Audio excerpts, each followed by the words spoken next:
This is your home base, the overview. Down the left are the 5 pages you'll actually work in. Net Terms Manager, where you approve customers and set credit limits.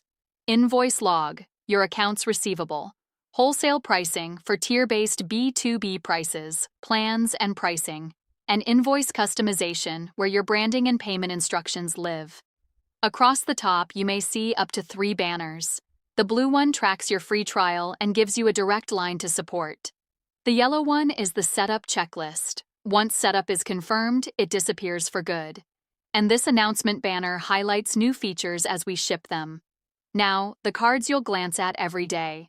Accounts Receivable shows how many invoices are waiting to be paid, and View Invoices jumps straight into the log.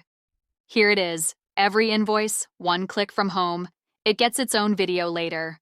Back to the overview. Current plan shows your tier and your trial countdown, with Manage Subscription one click away.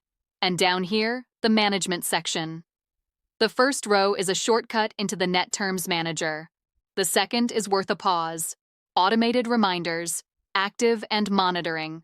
That's the app's collections engine. It sends due soon reminders, flags overdue invoices, and suspends repeat offenders automatically. There's nothing to configure. It's already working. And if you ever need us, privacy policy and contact support are right in the footer. That's the map. Next up, approving your first customer.